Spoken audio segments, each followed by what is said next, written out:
In 1963, a prank on the set of The Andy Griffith Show went terribly wrong.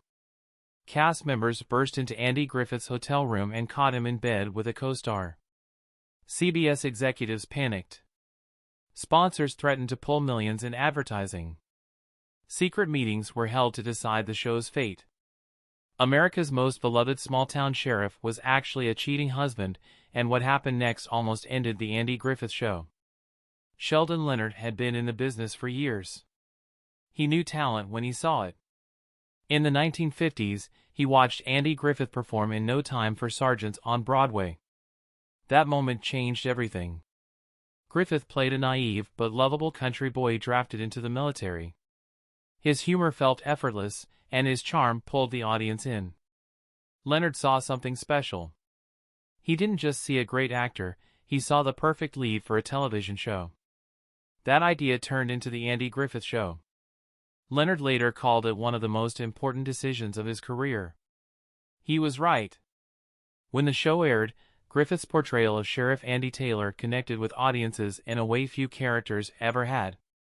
His warmth, humor, and down-to-earth wisdom made Mayberry feel like home. But before the show got the green light, CBS needed proof that Griffith could carry a series. On February 15, 1960, an episode of The Danny Thomas Show titled Danny Meets Andy Griffith introduced Sheriff Andy Taylor to audiences. In the episode, Danny Williams, played by Danny Thomas, gets pulled over for speeding in Mayberry. Andy Taylor is more than just a sheriff, he's also the justice of the peace and the editor of the town's newspaper. The episode gave viewers a glimpse of Mayberry, but some details were different. Andy's character was more exaggerated, leaning into small-town stereotypes.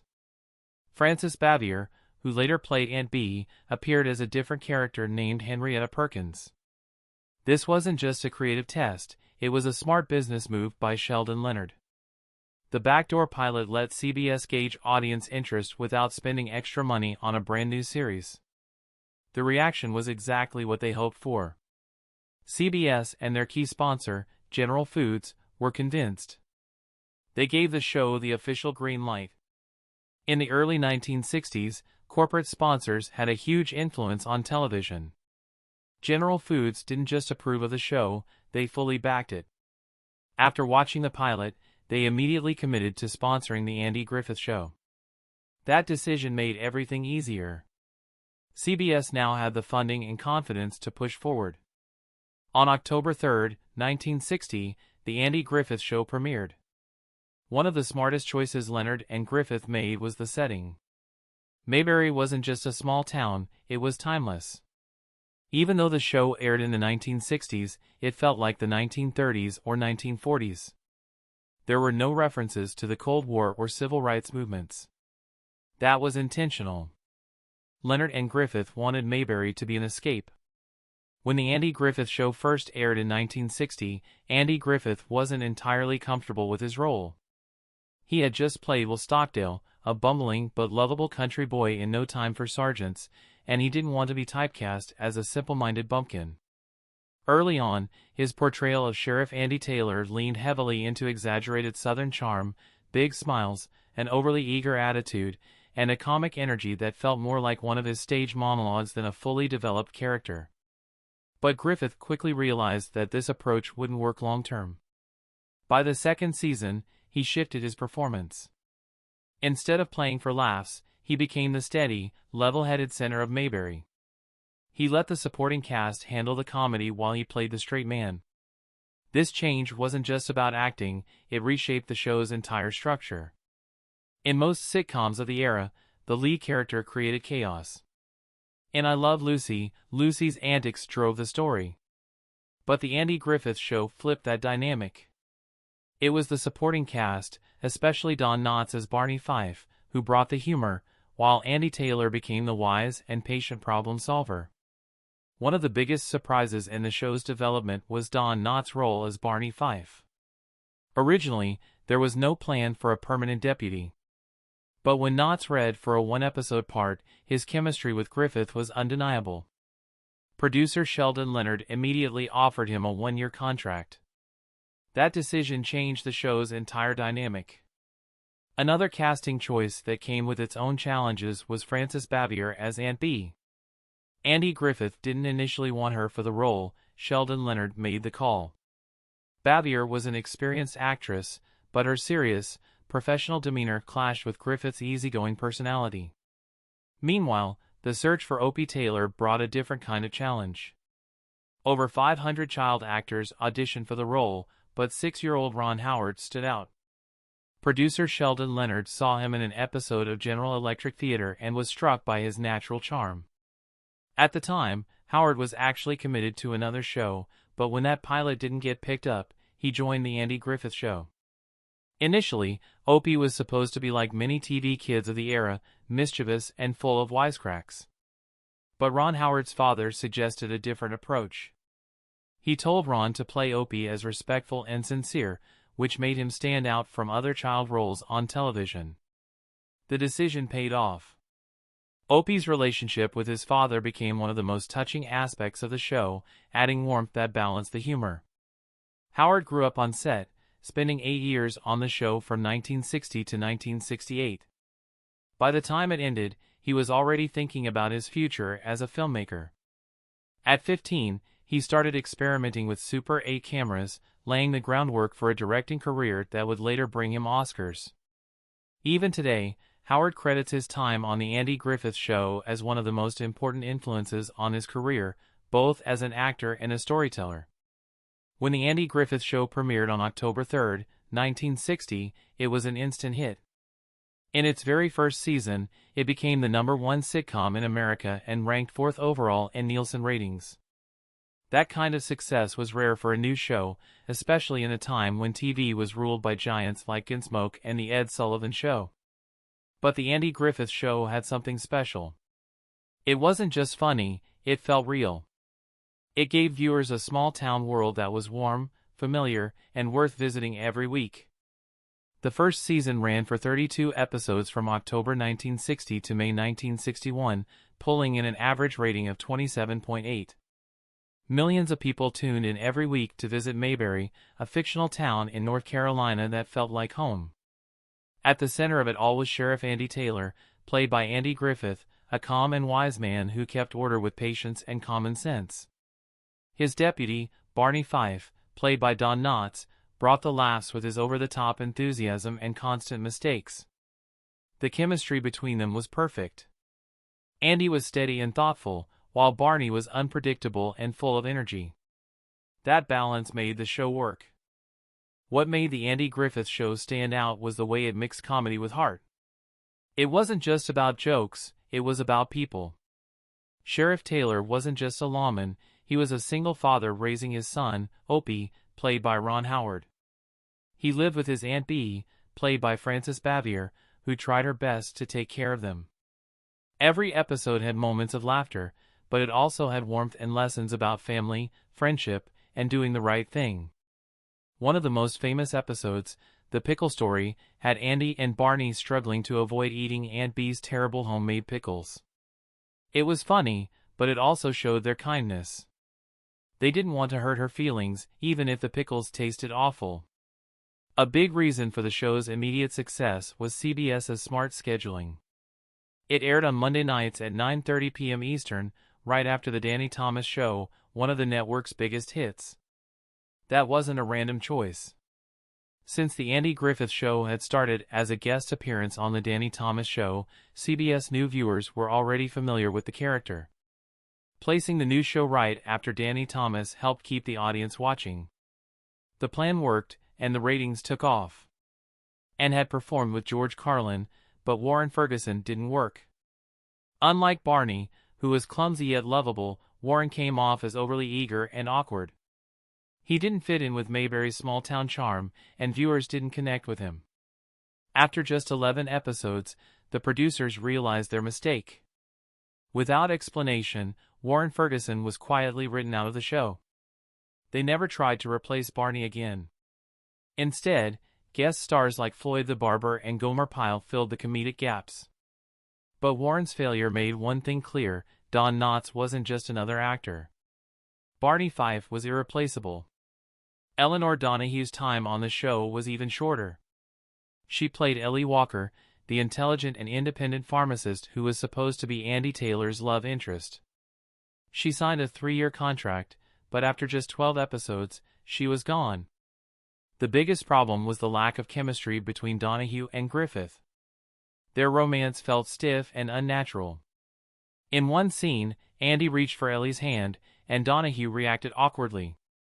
It wasn't part of the script. That real-life discomfort was hard to ignore. Donahue was also struggling behind the scenes. She was dealing with personal stress and felt isolated from the cast. Some of her lines were even reassigned to other characters. Unhappy with her role, she asked to be released from her contract. The producers didn't argue. Griffith took her departure personally but later admitted the writers hadn't developed Ellie Walker properly. She had potential, but without strong writing and chemistry, she became just another what could have been in TV history. Meanwhile, Andy Griffith and Annetta Corsott had a connection that went beyond their roles on The Andy Griffith Show. Corsott joined the series in 1963 as Helen Crump, Opie's schoolteacher. Her character was supposed to appear in just one episode, but her chemistry with Griffith was undeniable. She quickly became a regular, and their on-screen romance became a key part of the show. Off-screen, things were even more complicated. Griffith was married to Barbara Bray Edwards, his first wife, but that didn't stop him from falling for Corsott. According to Daniel Device's book Andy and Dawn, The Making of a Friendship and a Classic American TV Show, Griffith was deeply enamored with her. He proposed marriage at least once, possibly more than once, despite still being married. But Corsott refused. She didn't want a relationship built on infidelity. Their affair became an open secret among the cast and crew. While they tried to keep things private, their connection was obvious. One of the most infamous moments of their rumored affair happened at a Hollywood hotel. The crew of The Andy Griffith Show decided to pull a prank on the couple by sending a crew member disguised as a waiter to deliver dinner to their room. It was meant to be a joke, but what happened next turned it into a scandal.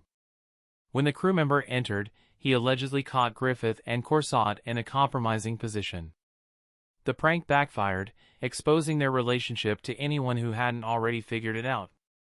Griffith was furious. The incident only made things more tense behind the scenes. For Corsott, this may have been a turning point. If Griffith could cheat on his wife with her, what would stop him from doing the same to her one day? She had already rejected his proposals, and this moment may have reinforced her decision. Despite the embarrassment, they kept working together, never acknowledging what had happened. The success of The Andy Griffith Show depended on its wholesome reputation. Any hint of scandal could have damaged that, so efforts were made to keep Griffith's personal life out of the spotlight. Griffith himself was careful. He reportedly cut certain romantic scenes between Andy Taylor and Helen Crump to avoid drawing too much attention to their real-life relationship. Fewer on-screen kisses meant fewer questions. The cast and crew also stayed silent. Even when rumors about the hotel spread, no one spoke publicly. In the 1960s, media coverage wasn't as invasive as it is today. There were no tabloids chasing every scandal, no social media to spread gossip. Stars like Griffith had an easier time keeping secrets. The Andy Griffith Show ran from 1960 to 1968, capturing small-town life in a way that felt warm and familiar. On the surface, Mayberry seemed like a simple place where problems were solved with a smile. But the show had a way of slipping in deeper messages. It tackled ideas about class, responsibility, and personal values without ever feeling heavy. It didn't directly address big issues like civil rights or the Vietnam War, but it still found ways to challenge the audience's thinking. One of its strongest themes was the dignity of working-class life. The 1963 episode Man in a Hurry showed this in a way that stuck with viewers. A businessman named Malcolm Tucker gets stuck in Mayberry when his car breaks down. He's used to a world where everything moves fast, where time is money, and waiting is unacceptable. But in Mayberry, no one seems to be in a rush. Shops are closed on Sundays, people take their time, and no one is worried about deadlines. At first, he's frustrated.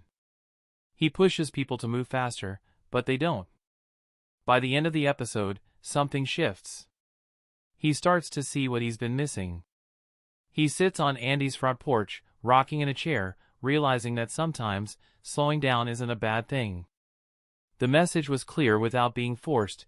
In a world that often values speed and productivity over human connection, Mayberry offered an alternative. But for all its charm, Mayberry wasn't perfect. The town had no black residents, something that felt increasingly out of place as the 1960s progressed. Andy Griffith later admitted that he regretted this. The show had tried to be honest about small-town life, but in doing so, it had ignored a major part of reality. Even so, the show focused on themes of belonging.